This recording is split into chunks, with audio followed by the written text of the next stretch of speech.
सुप्रभात बच्चों, आपका दिन शुभ हो। आइए आज का जो हमारा वीडियो है वह हम नवंबर का बनाए हैं, जो कि नवंबर का इतिहास के विषय का 8वां अध्याय शांति प्रयास।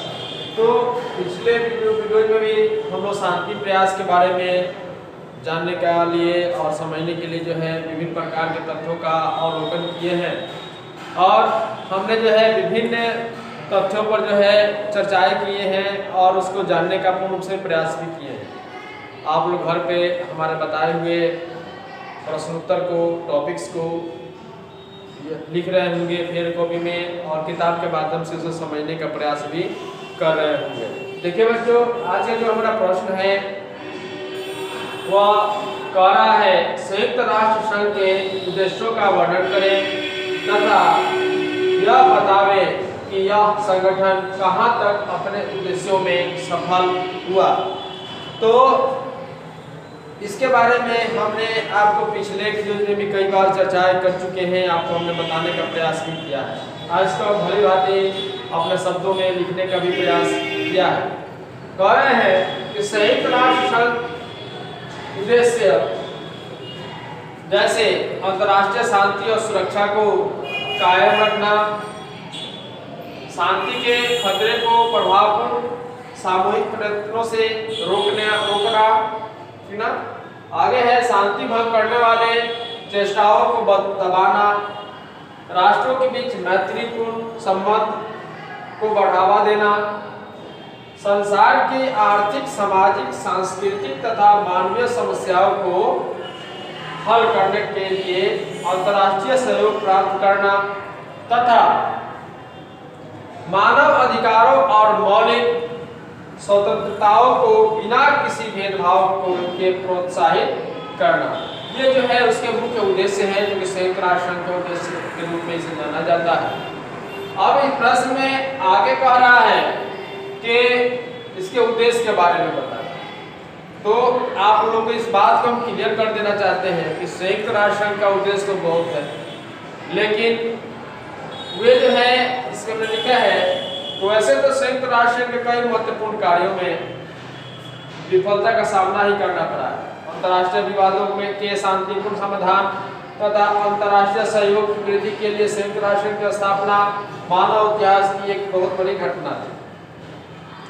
तो आप लोगों को जानना चाहिए कि संयुक्त राष्ट्र संघ अनेक जो भी कदम उठाए हैं जिसका उद्देश्य है, उसमें अधिकांश उद्देश्यों में उसकी विफलता है, उसको मिली है।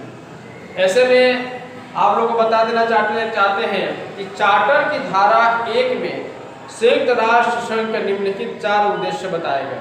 पहला जो है, मान लीजिए अंतर्राष्ट्रीय शांति और सुरक्षा को कायम रखना, ठीक ना, शांति के खतरों के महत्वपूर्ण सामूहिक प्रयत्नों के से रोकना, शांति भंग करने वाले चेष्टाओं को दबाना तथा अंतर्राष्ट्रीय विधि और कानून सिद्धांतों के आधार पर से रोकना, ठीक ना, आधार पर अंतर्राष्ट्रीय समस्याओं को सुलझाना। ये सब जो है उसका प्रथम उद्देश्य था। दूसरा उद्देश्य जो है कह रहा है कि व्यापक शांति को प्रोत्साहित करते हुए समानता और स्वतंत्रता के आधार पर राष्ट्रों के बीच मैत्रीपूर्ण संबंध को बढ़ावा देना, ठीक ना, दूसरा हो गया।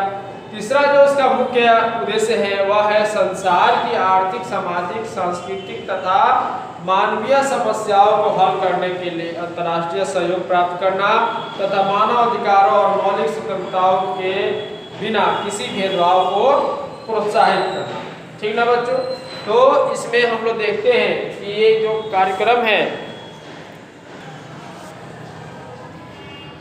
इसमें जो चीज है, ये चीज जो है अपने आप में बहुत ही महत्वपूर्ण है। 4 नंबर जो उसका मुख्य उद्देश्य है, चौथा जो उसका उद्देश्य है वह इसमें कह रहा है कि संयुक्त राष्ट्र संघ को एक ऐसा केंद्र बनाना जहां सभी उद्देश्यों की प्राप्ति के लिए राष्ट्रों के अलग अलग कार्यों में समन्वय स्थापित हो सके।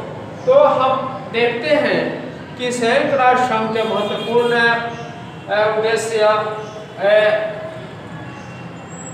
उद्देश्य या सफलता के लिए उसके बारे में देखा जाए तो उसका अंतर्राष्ट्रीय शांति को बरकरार रखना और सभी उद्देश्यों को जो है अपने मतलब क्या हुआ, एक शक्ति का केंद्रीकरण विकेंद्रीकरण मैंने करना, केंद्रीकरण के रूप में उभरना, ये सारे चीज़ों को जो है फोकस करता है। ठीक ना। तो संयुक्त राष्ट्र संघ अधिकांश सदस्यों में तो विफल रहा है, लेकिन तभी भी वह जो है अंतर्राष्ट्रीय शांति के लिए जो है तत्पर रहता है और अपने कार्यों के प्रति सचेत रहता है। तो इस तरह से हम लोग देखते हैं कि जितने भी हम यहाँ पे जो क्वेश्चन आंसर कराए हैं, इसको आप लोग फेयर कॉपी में लिखेंगे।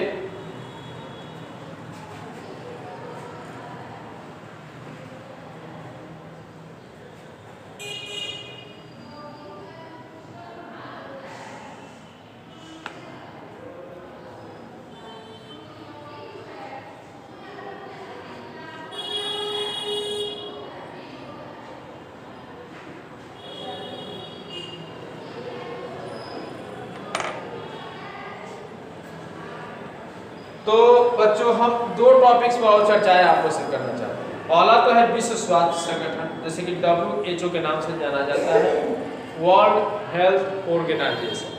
ठीक ना, उसे हिंदी में विश्व स्वास्थ्य संगठन कहा जाता है। इस संस्था का प्रमुख कार्य संसार के विभिन्न देशों को वहाँ की जनता में फैले हुए रोगों को रोकथाम के उपाय बतलाना तथा रोग दूर करने के लिए विभिन्न प्रकार के इंजेक्शन, दवाएं आदि वितरित करना है। यह समय समय पर विभिन्न राष्ट्रों को स्वास्थ्य मंत्रियों का सम्मेलन भी करती है, जिससे वे सभी एक स्थान पर एक होकर जनसंधारण को स्वस्थ बनाए रखने के लिए योजनाएं बनाए और उन्हें अपने देश में लागू करें। अर्थात ये संपूर्ण देश में स्वास्थ्य व्यवस्था को सुचारू रूप से चलाने के लिए, अच्छे ढंग से चलाने के लिए ये WHO बनाई गई है, वर्ल्ड हेल्थ ऑर्गेनाइजेशन।